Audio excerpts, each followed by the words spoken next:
Hi everyone, my name is Kyle, and this is Two on the Ground. And this is the Honda Rebel 500. Honda would have you believe that this is the quintessential beginner cruiser. If you just got your endorsement and you're looking to buy a bike, you like that cruiser aesthetic, Honda wants you to spend your hard-earned cash on this bike right here. I'm going to answer the question, are there better bikes out there for you to spend your money on? Dare I say Harley Street 750, especially if you're buying on Marketplace, buying used. I think there are a lot of options out there. But if you go on the internet, this bike is highly lauded as a great, if not the best beginner bike, if you're in the market for a cruiser. So we're going to talk about it, dispel some myths. I've owned this for maybe about 60 days so far. I bought it. It was my first bike after getting endorsed through a motorcycle safety course. And I will talk all about this bike. So we're going to do a quick walk around and talk a little bit about the stats. So Honda does offer this bike in a 300, 500, and a 1000, with the key difference between those models being the engine displacement.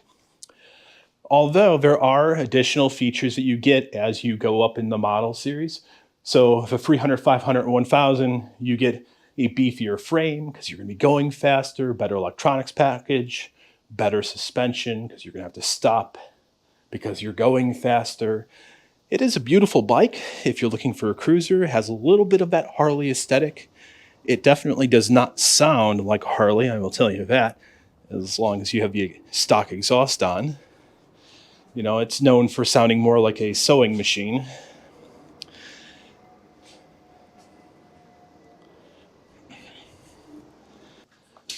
So the internals of this bike are, it has a 471cc liquid-cooled parallel twin engine. It produces 46 horsepower and 31 foot-pounds of torque. Now, if you go on the manufacturer's site, they're going to be claiming a little bit higher on all those metrics, but independently tested agencies, that's where I'm getting my numbers, not from the manufacturer. The seat height is 27 inches, very approachable, easy to maneuver with a weight of around 420 pounds. Now, this depends. They offer the bike in ABS and non-ABS. Really doesn't make much of a difference, but there's like a 16 pound difference between the two versions, with the ABS weighing a little bit heavier. We're going to go ahead and take a look now at the control panels. So if you're just getting into biking, the control panels should look very familiar because they are very standard. You have your on-off switch, engine cutoff. You have your digital display, which we'll get back to in a second. You have your lights, your turn signal, which is a toggle switch. It does feel like it gets stuck sometimes, might need some WD-40. And then, of course, we go back to our digital display. It is a very basic display, but it gives you all the information that you need. Maybe I have one or two things that I think they could have added that are available on the 1000. So you have your fuel gauge, your odometer, your miles per hour, very accurate, and then also you have your time. I do have an aftermarket. I know it's not on right now. I have an aftermarket gear shifter as well. Now, Honda is known for their reliability, so this should start right up. Did not.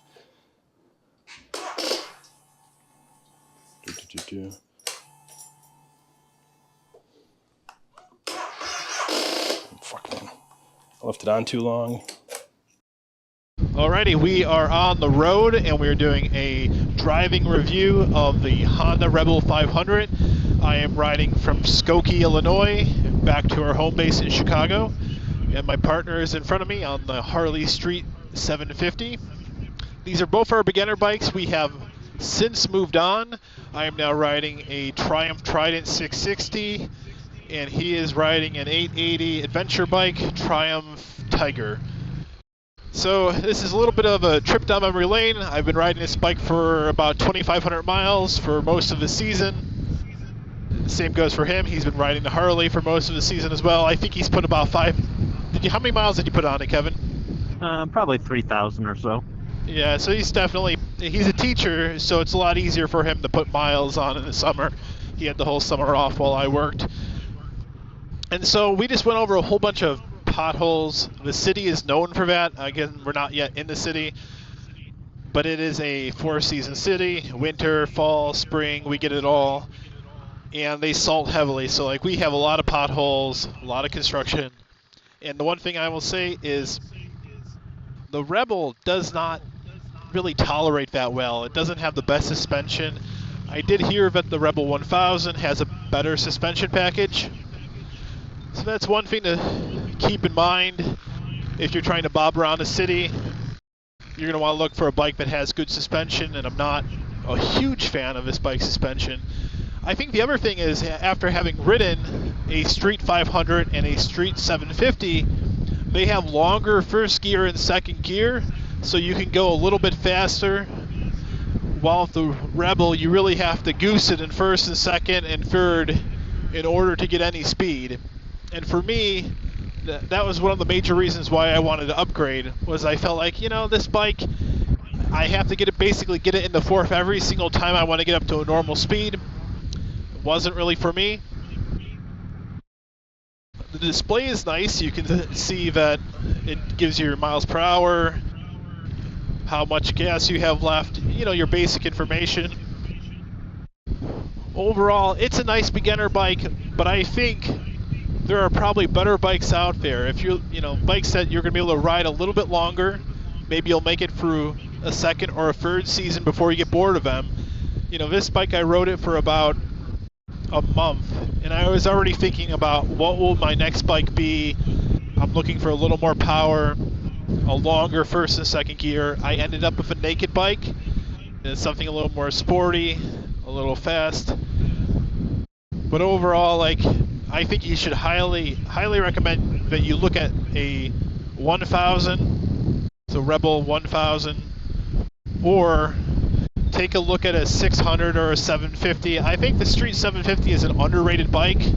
I know that it has a reputation as being one of Harley's most vilified, or a bike that all the Harley-Davidson guys don't like. But I personally think that it's a pretty good bike, and I think it's more bang for your buck. You could probably pick up a Street 750, bigger engine, in my opinion, better suspension, and it rides better overall. I would honestly look at that, or look at a Rebel 1000, test drive them, see what you like. But I think this is a great bike, don't get me wrong. I just think if you're trying to be penny-wise, you may want to go and pick something up that has a little bit bigger engine, more premium package. Anything to add to that, Kevin? No, I think you covered it all. It's a good beginner bike. I think you'll outgrow it pretty fast for a beginner bike. Hello, I'm down here in Chicago and I'm wrapping up my review on the Rebel 500. We call this killing two birds with one stone. Mostly I am walking my dog, a good 45-minute walk, and I am going to finish up my review on the Rebel 500. Now, I have really won. I talked a bunch about the Rebel 500, facts, how many cc's, displacement, all that information. And then I drove it around. I gave you a real feel, how it feels to ride the Rebel 500. Finally, I think I have one parting philosophical question. And that is, if you are in the market for a cruiser, if you want to feel that rumble and that loud tailpipe sound, right? Iconic American iron. You're not going to get that with a Japanese sewing machine, right? And that's Rebel 500. It doesn't sound good, right? And so if what you're after is really a true cruising experience, I don't think you're going to be a satisfied customer. It doesn't check all the boxes. Next, it doesn't accelerate quickly enough. I almost think it's a little hazardous, because if you need to go fast quickly to prevent an accident or to clear an intersection, it's not the bike for doing that. And I think the gears could be longer. I think they could be more comfortable. And then finally, if you're looking for a bike that is going to be a little city bobber, you're going to bob around your neighborhood, stop at a cafe, run an errand, pick up dry cleaning. The suspension, look at our roads over here. Our roads are a complete travesty. It's not the bike for that either. It's got terrible suspension. So if you have $4,500 to maybe $7,500 to spend, I think One, always buy a used bike. You will always get more bang for your buck if you buy used. Two, look elsewhere. Look at other bikes. I plead with you to look at something that's more around the 750 to 1000 range in cruisers. I think you will be a happy customer and you will also have more longevity out of that bike. So those are my opinions on the Rebel 500. This is Kyle with 2 on the Ground.